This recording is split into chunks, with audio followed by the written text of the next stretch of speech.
Perfect. All right, good morning, everybody. Today is Daf Ches Maseches Yuma. So we left off yesterday with a discussion regarding the tzitz. The tzitz was upon the head of the Kohen Gadol, and he says that the tzitz was meratza. The tzitz allowed. It was like a wild card, right? It was allowed to override something. We discussed that. What is that? Something is tuma of a korban yachid, and it's maratza. So there's a machlokes as to, does the tzitz actually have to be actively upon the head of the kohen gadol with his 8 begadim when he wears it, or is it perhaps, let's say he's not wearing it, right? He sleeps, he goes to the bathroom, he's not always doing the avoda, right? Or maybe during those periods of time it still doesn't work. So it's machlokes we had. So at the top of Ches Amud Aleph 8a. Ula Rabbi Shimon, 4 lines from the top. Excuse me. Ula Rabbi Shimon, Diamar Tamid Meratz, according to Rabbi Shimon, who says Tamid as Meratz all the time. It says has to be upon his forehead, so it seems like it only works when it's on his forehead. So my answer is no. When it says on his head, basically it's telling you the location as to where the tzitz was worn. Right, is upon the head, the forehead, or on top. Right, there had to be room for his tefillin. So according to Rabbi Huda, who holds that this pasuk is telling you that it has to be upon his head in order for it to work.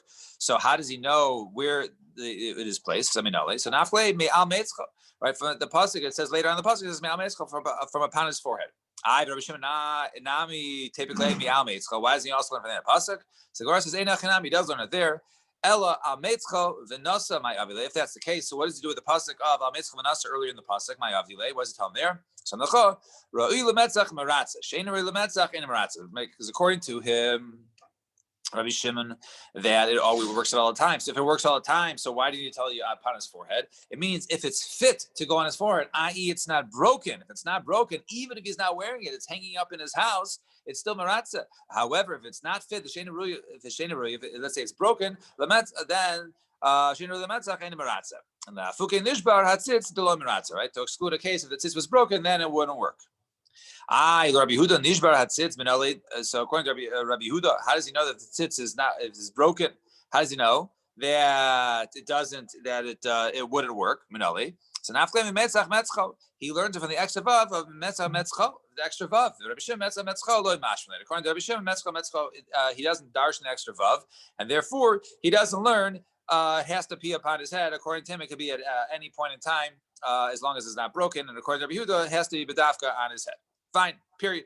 Now we're going to go back to the machlokes we were discussing yesterday, the machlokes of whether tuma b'tzibur is hutra or dichli, right? Whether it's only basically temporarily pushed off, it's only b'diavad, or if it's hutra, or if it's lechatchila, since it's a public offering, therefore tuma we don't care. So let's say Neima hani tonight, kahani tonight. Let's say that machlokes is like this machlokes tonight. The Tanya, we're learning a brayse. It says echad zev echad zeh. Amazing Allah of kol shiva. Mikol chatos show yisham divrei meir. This one and that one, referring to, now we talked about this 7 days that the Kohen Gadol is separated before the avodah of the Yom Kippurim, and we discussed about the 7 days that the Kohen, who's going to be sarif as a para, who's going to go ahead and burn the new paraduma and create the ashes and go ahead, and so they have now what to sprinkle with in the future. So we said over there that there still is a collection of all the old paradumas, so they sprinkle from those ashes, right, with the water, they sprinkle on those ashes all 7 days, right? Both, 2 separate cases. The Kohen Gadol, when he's going to put the 7 days before the avoda, and sprinkle the ashes upon 7 days before the person who's going to be sarif as a para. Now remember, we sprinkle ashes because the Torah says on the 3rd and 7th day of a person who's mitami tumas meis, right? Person who touched the dead body, he becomes tummy for 7 days, and on those 7 days he sprinkles on day 3 and day 7. So we sprinkle every day because we're unsure as to perhaps he came tummy 2 days ago, or 1 day ago, or today. We don't know, so we sprinkle every single day. Therefore, we know we have it covered. Deviate Rabbi Meir. That's the opinion of Rabbi Meir. And Rabbi Yossi Omer, Ein Mazin Alav Ella Shlishi V'Shvi Bila. Says Rabbi Yossi, no, we don't sprinkle on the first day We don't sprinkle on the second day. Rather, we're going to assume that he became tamei at the latest, the day before he went into quarantine, and therefore we'll sprinkle on day 3 and day 7, just like one is day 3 and day 7. Reb Chanina's Kohanim says, the Kohen who burns the paraduma, he gets sprinkled every day.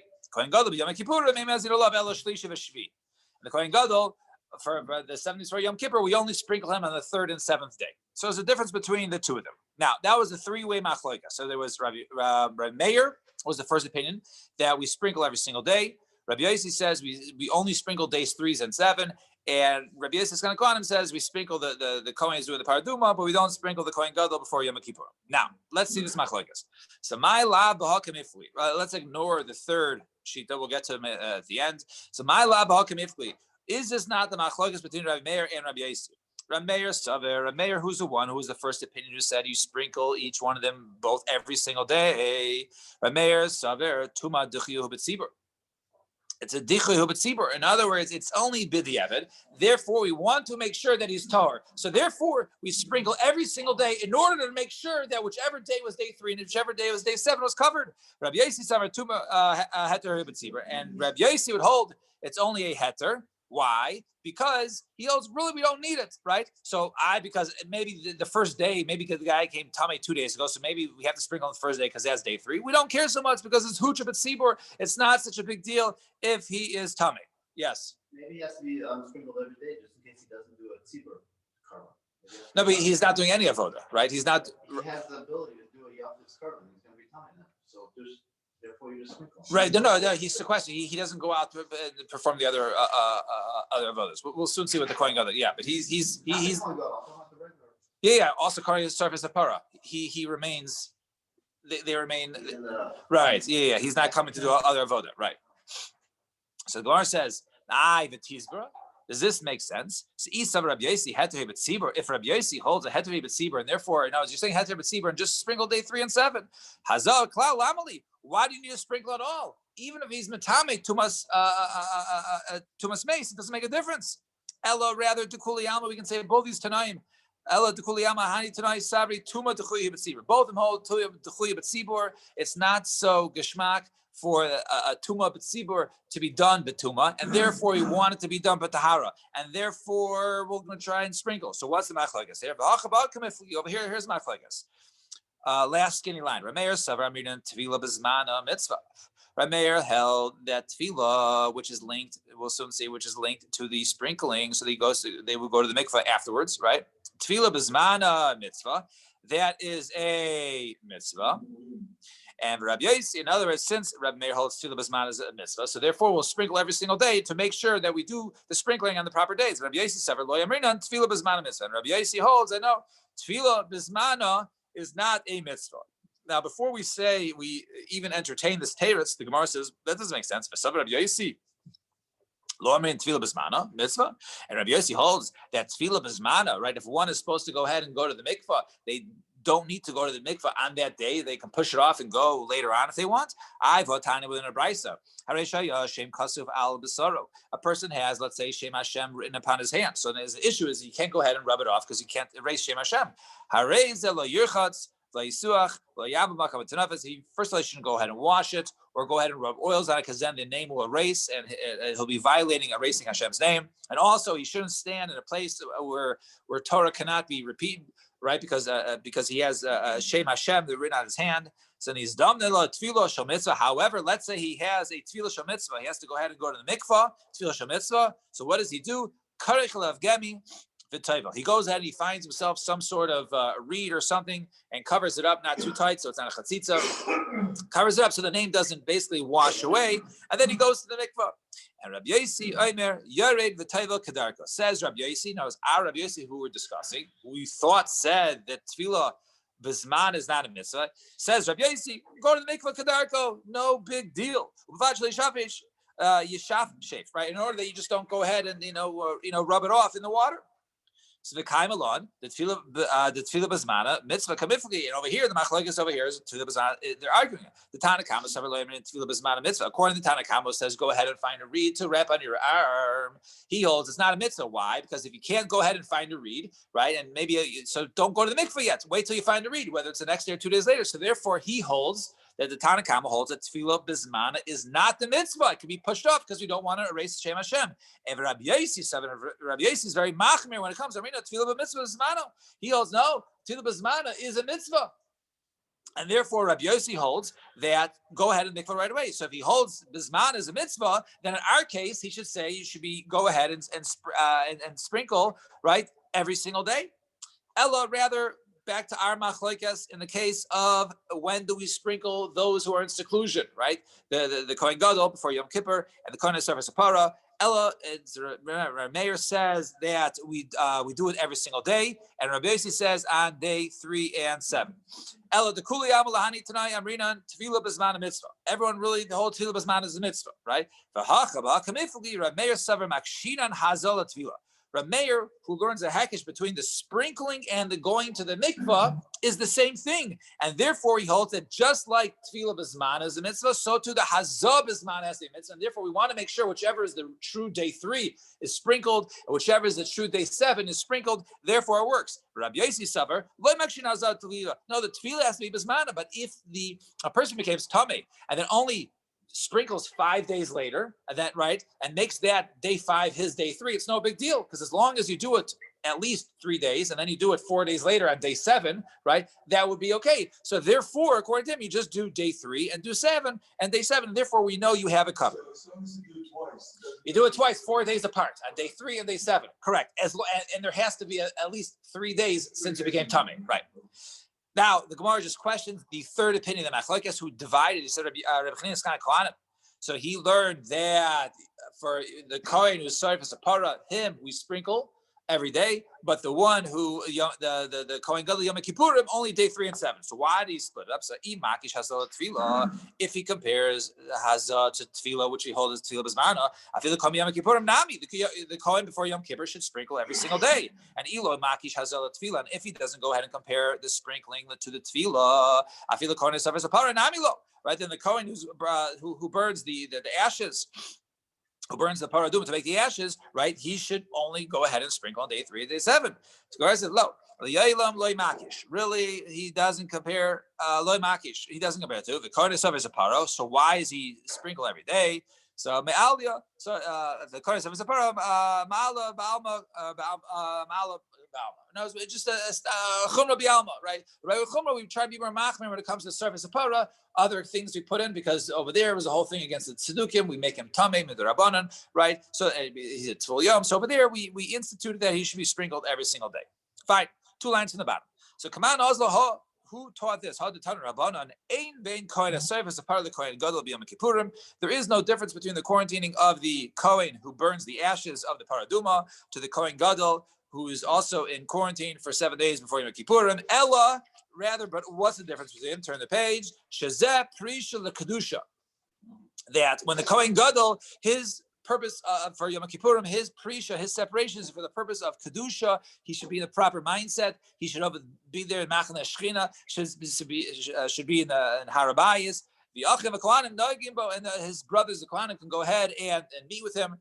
The Zeh, and when it comes to Kohen service apara, Zeh Prishasal Tara. The purpose of his separation is not necessarily for kedusha to be at the proper mindset for the voda, rather to make sure that he's tahor. And there's his other fellow kohanim cannot go ahead and meet him because we don't want them to go be metame him. So come on, who is that like? Or Rav Meir or Rav Yossi. It could be either like Rav Meir or Rav Yossi, who holds no difference. However, the Rabbi Chanina Skana Kohanim haikanami but it can't be Rabbi Chanina Skana Kohanim because he says, according to him, there's another difference between the two, right? One of the differences is that according to the Kohen Service Apara, he's sprinkled every single day, and according to the Yom Kippurim is only sprinkled on day 3 and day 7. So that's the difference between them. So therefore, he cannot be the author of that brisa over there. Fine. 4 lines from the top of Ches Amud Beis. Maskifla Rabbi Yossi Rabbi Chanina. Bishloma Rishon. Now let's go back to we said you'll sprinkle every single day. because we want to make sure we get days 3 through 7. Now, let's think about this, right? I didn't want to go into it before, but now let's think about this. So, Bish, Lama Rishon, Shema Shlishi. I understand why you sprinkle on the first day, day 1, because perhaps 2 days earlier, right, he became Tame, and now this is day 3, and it works out well. Or Sheni, or the second day is Shema Shlishi, because that's day number 3. In other words, the second day, perhaps the day before he went to quarantine, he became tummy. And Shlishi, and also the third day makes sense he sprinkles. Why? Shema Shlishi, because perhaps the third day, perhaps the day he went into seclusion, he became tummy then, and now today is day 3. And also, if you say that, Chamishi makes sense to do on the 5th day, because Shema Shvi, right? The 5th day, which is 4 days after day 1, because if you sprinkle day 1, then 4 days later is day 5, you sprinkle then, and then that could be day 7, and Shishi, Shema Shvi, and the 6th day would be if day 2 was day 3, in other words, that was the 3rd day of Tuma, and therefore, if day 2 is that, so day 7 would be day 6, and Shvi, and Shvi, Shema Shvi, and the 7th day, right, Shishi, Shema Shvi, and Shvi, Shema Shvi, and all of them are good. El Revi, Lamali. Why would you go ahead and sprinkle on the 4th? Remember, if it's the 4th, he didn't become Tameh on day 1 in quarantine, right? So therefore, day 4 is not day 3, right? And it also can't be day 7, because day 7 would have been, the sprinkling would have been the day before. So Ella Revi Lamali. So Lami Hazad Klau. Why is there Hazad all there? So right? There is no. It's not going to be the 3rd day. It can't be the 7th day. So why do you go ahead and do it at all? So he says, according to you, Hazah kol shiva meika. Is there such a thing as Hazah kol shiva all 7 days? We established as a shvus, right? With that sprinkling itself is a shvus. Then a doichas a Shabbos, and this Hazah is not doichas Shabbos, right? Just a question, but let me see Rashi. So and he can't go ahead and do it on Shabbos, because you can't sprinkle on Shabbos. If you can't sprinkle on Shabbos, because we hold it's a Shavuos of Tikkun, right? When you do a sprinkling, it's like fixing, and you can't go ahead and fix, right? The Mikdash, right? Ain't Shavuos Malachim Mikdash, right? So that was the question just hit me as I was saying it. So I have to look into that. Maybe it says in the footnotes. I don't know. So anyway. But it says, huh? But right, but it's not. But in the mikdash, you're allowed to perform a shvus. That's not sprinkled, and that's not a real tikkun, right? So over here, right? So we say this hazah is right. So we over there, it's a Gemara and I guess we said psakim. So that's shvus ve'in derechas a Shabbos. So how can you do on Shabbos? Ella, ma'aseh chalmei. What are you going to say? Shvi lebar b'Shabbos. When we say 7 days, we don't mean 7 days. We say 7 days except for Saturday, except for Shabbos. So Chadami, Shiva lebar mevri. So to over here, when we say 7 days, it doesn't mean 7 days. It just means day 1, 2, 3, 5, 6, 7, right? Not day 4. So therefore, it's actually only 6 out of 7, and potentially only 5 out of 7, because you don't have, because Shabbos is one of them. And Amar Rava, says Rava, Hilkach, Kohen Gadol b'Yom Kippurim. Therefore, according to Kohen Gadol Yom Kippurim, Deloy b'Didan Talia Milsa El b'Kvi Diarcha Talia Milsa.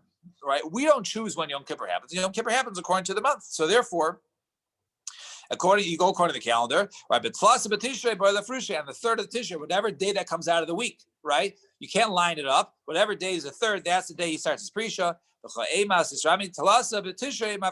therefore, whenever it comes out, whatever day of the week comes out, that's the day he goes into seclusion. About Kohen service apara. When it comes to the Kohen service apara, so therefore we choose a day, right? The Kohen, the paraduma can be burnt on, and whenever we want, right? We can choose. There's no specific date.